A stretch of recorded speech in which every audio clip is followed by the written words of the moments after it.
Dans la grande prière de Jésus à son Père, Jésus demande à son Père que ses disciples soient un. Et Jésus précise qu'ils soient un comme nous-mêmes, nous sommes un. Pourquoi est-ce que l'unité est la première chose dans cette prière que Jésus demande à son Père? C'est ce que Jésus redemande sans cesse dans cette prière, qu'ils soient un comme nous-mêmes.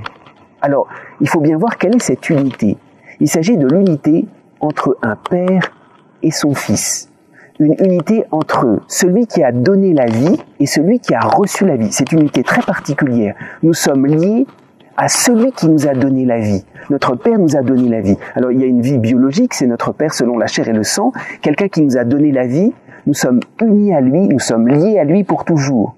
Et puis il y a une vie spirituelle, quelqu'un qui nous a enfantés, quelqu'un qui nous a porté la parole. Il y a une unité qui se fait avec lui. Quelqu'un qui nous a donné la miséricorde, quelqu'un auprès de qui on s'est converti. Il y a une unité de Père à Fils, qui est une unité définitive. C'est important parce que c'est cela, l'unité profonde de l'Église. L'unité de l'Église, c'est pas l'uniformité, c'est pas penser de la même manière, c'est pas avoir le même style de vie. L'unité de l'Église, c'est la plus grande diversité. Parce que c'est une unité qui est le don de la vie. On peut donner la vie à quelqu'un d'extrêmement différent. Et l'unité de l'Église, c'est celle qui respecte le plus notre diversité. Alors parfois on s'imagine, l'unité de l'Église, il faut être tous la même chose, il faut penser de la même manière. Non, c'est extrêmement différent. C'est l'unité des saints qui enfantent à la vie de Dieu. Et toute la hiérarchie de l'Église est au service de cette parole que nous gardons pour nous enfanter les uns des autres. Alors, si nous voulons construire cette unité de l'Église, il ne s'agit pas de partir de notre idée et d'imposer à tout le monde d'être de la même manière. Pour construire l'unité de l'Église, c'est comme le Père et le Fils. Il faut donner la vie. Et c'est comme ça qu'on est liés les uns aux autres dans l'Église. Jésus dit à son Père au sujet de ses disciples, « Ils ne sont pas du monde, ils n'appartiennent pas au monde, comme moi, je ne suis pas du monde. » C'est assez étonnant parce que la manière dont Jésus n'est pas du monde est quand même assez différente de la nôtre. Jésus n'est pas du monde parce qu'en lui, il n'y a aucune complicité avec le péché. Le prince de ce monde, sur moi, il n'a aucun pouvoir. Alors, c'est assez curieux que Jésus dise, « Ils ne sont pas du monde, comme moi, je ne suis pas du monde. » On a envie de dire, Seigneur, toi tu n'es pas du monde parce que tu n'as aucune complicité avec le péché. Mais nous, on est encore un peu du monde. Il y a des tas de concupiscence, il y a des tas de complicité sans cesse avec le péché. Il y a des choses en nous qui font écho avec le monde et le monde nous tente. Alors comment est-ce que Jésus peut dire, ils ne sont pas du monde comme moi, je ne suis pas du monde? Pour cela, il faudrait voir qu'est-ce qui nous arrache au monde. Nous, spontanément, pour nous arracher au monde, c'est de lutter contre les tentations, c'est vrai. C'est de ne pas nous mettre dans des situations complètement imprudentes, c'est vrai. Mais plus profondément, qu'est-ce qui nous arrache au monde? C'est l'amour du Père. C'est la parole du Père. Pour être arraché au monde, c'est vrai, il faut être prudent, il ne faut pas se mettre dans des situations impossibles. Parce que celui qui ne se sait pas assez aimer de Dieu, il va toujours se rattraper. Ou bien il va se comparer, par exemple comme Caïn et Abel. Caïn pense qu'il n'est pas assez aimé de Dieu, alors il va tuer son frère Abel par jalousie. Il y a toutes les concupiscences. Si on n'est pas assez rempli de l'amour de Dieu, on va essayer de se récupérer. C'est tellement important, oui. Il y a bien sur nous un amour qui est aussi fort que celui qui repose sur Jésus. Le Père nous aime à travers Jésus, alors on comprend. C'est vrai, il y a des complicités, mais il y a un amour si fort sur nous qui nous arrache au monde. Et c'est ça, j'allais dire, qu'il faut cultiver ou dans lequel il faut entrer, se laisser aimer profondément par le Père. C'est ça qui nous convertit de l'intérieur et qui nous fait nous détacher de toutes ces concupiscences, de toutes ces choses extérieures qui ne sont rien à côté de l'amour de Dieu sur nous qui nous cherche.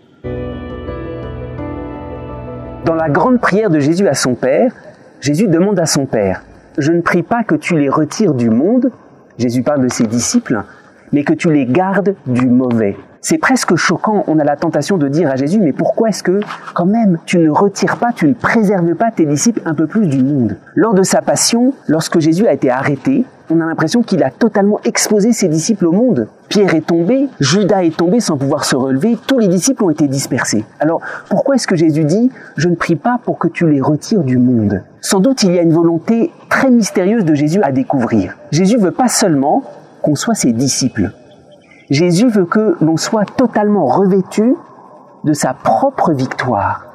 Lorsqu'il nous laisse dans le monde, il nous laisse dans les luttes pour que, à travers nous, sa victoire puisse éclater. Lorsqu'il y a des pardons à donner, à cause de toutes les blessures du monde, à cause de tout le mal que le monde a infligé et dont nous sommes parfois complices, Le pardon, c'est un lieu magistral de la victoire de Jésus sur le monde qui nous est donné à vivre. Alors, si Jésus nous laisse dans le monde avec toutes ses luttes, avec ses tentations, c'est parce qu'il nous donne toujours la force, la victoire qui va avec. Et même, il faut aller plus loin. Jésus ne nous donne pas seulement la force pour être victorieux, parce que ça va pas assez loin. Le chrétien ne combat pas pour être victorieux.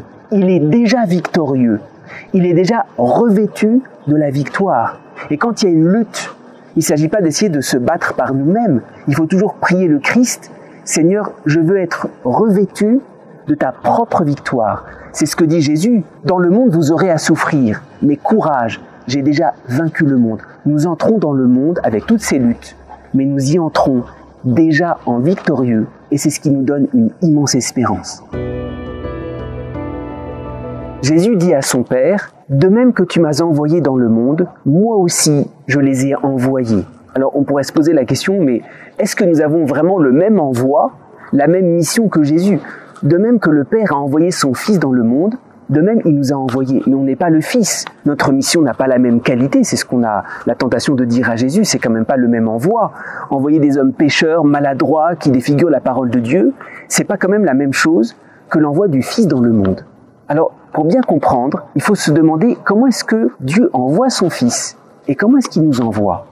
Lorsque Dieu envoie son Fils, il lui reste présent. Nous, les hommes, quand nous envoyons quelqu'un, cette personne part et elle part loin de nous.